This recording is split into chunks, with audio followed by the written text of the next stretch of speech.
মায়াপুর পশ্চিমবঙ্গের নদিয়া জেলায় অবস্থিত। মায়াপুরের টেম্পল অব দ্য বৈদিক প্ল্যানেটোরিয়াম বিশ্বের অন্যতম বৃহৎ বৈষ্ণব মন্দির। এর বিশাল স্থাপত্য, দৃষ্টিনন্দন সৌন্দর্য এবং আধ্যাত্মিক পরিবেশ প্রত্যেক দিন হাজার হাজার দর্শনার্থী ও ভক্তকে আকর্ষণ করে। নমস্কার, হরে কৃষ্ণ ভিউয়ার্স। এখন আমি রয়েছি শ্রীধাম মায়াপুর ধামে। ভারতের বিভিন্ন রাজ্য ছাড়াও বিশ্বের নানা দেশ থেকে ভক্তরা এখানে দর্শন ও প্রার্থনার জন্য আসেন। চারিদিকে সবুজে ঘেরা মনোরম পরিবেশ, ভক্তদের মুখে নিরন্তর হরিনাম সংকীর্তন এবং শান্ত আবহাওয়া এই স্থানটিকে এক অনন্য অনুভূতি দেয়।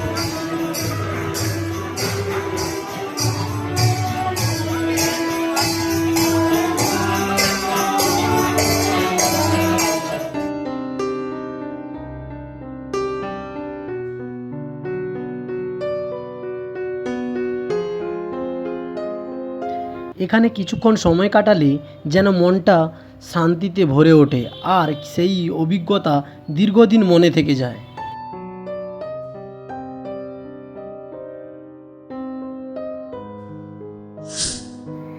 এখানে আশেপাশে মূল মন্দির ছাড়াও প্রচুর মঠ ও মন্দির রয়েছে, যেগুলো ভক্তদের অনবরত মন মুগ্ধ করতে আকর্ষণ করে। এই মঠ ও মন্দিরগুলোতে অনবরত ভগবানের পূজা অর্চনা করা হয় এবং ভক্তদের সেবা এবং প্রসাদ প্রদান করা হয়।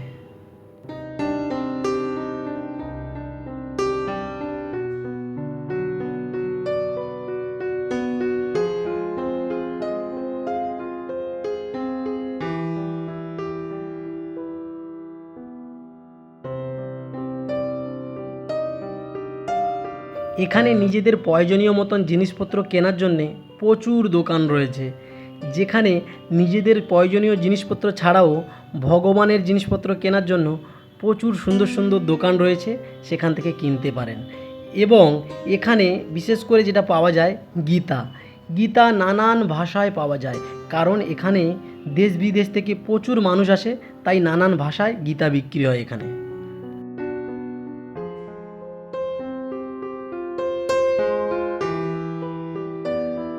এই মন্দির চত্বরে দু চোখ যেই দিকে যাবে এরকম সুন্দর সুন্দর প্রচুর নানা ভ্যারাইটির ফুল আপনারা দেখতে পাবেন। আর এই দিকে দেখুন, একটা রথ সাজিয়েছে, এত সুন্দর করে ফুল দিয়ে সাজিয়েছে, আমি কিছু ফটো তুলে নিলাম এই রথটার সাথে।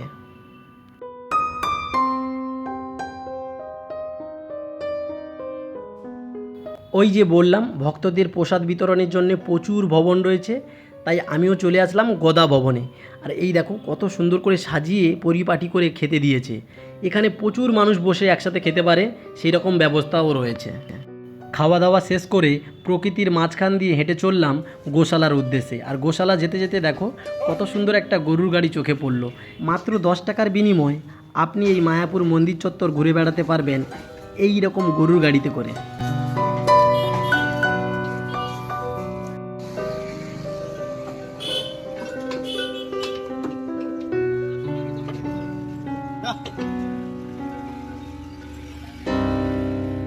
আমরা এখন এই মায়াপুরের গোশালায় রয়েছি।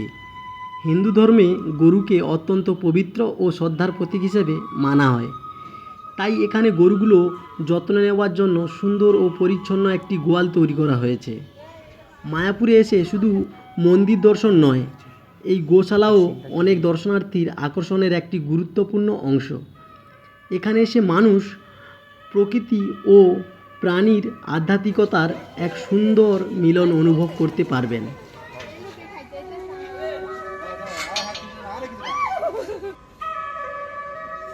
দেখি, wow, smile please. Hello, OLA, কাঁদছো কেন তুমি? দেখো দুজনে কি ওই টুকটুকি মুখ ঘোরা। হ্যাঁ, এই তো সুন্দর মুখ ঘুরিয়েছে, চোখটা দেখি, দেখতে সুন্দর তোমারে। আমার ভিডিওগুলো আপনাদের কেমন লাগে কমেন্ট বক্সে জানাবেন, আর কেমন ভিডিও দেখতে চান সেটাও কমেন্ট বক্সে জানাবেন। আপনাদের মতামত আমার কাছে অনেক গুরুত্বপূর্ণ। আর যারা আমার চ্যানেলে নতুন এসেছেন প্লিজ সাবস্ক্রাইব করে দেবেন, তাহলে আরও এরকম নতুন নতুন ভিডিও দেখতে পাবেন। সবাই ভালো থাকবেন, সুস্থ থাকবেন। আজকের মতন ভিডিওটা এখানেই শেষ করছি।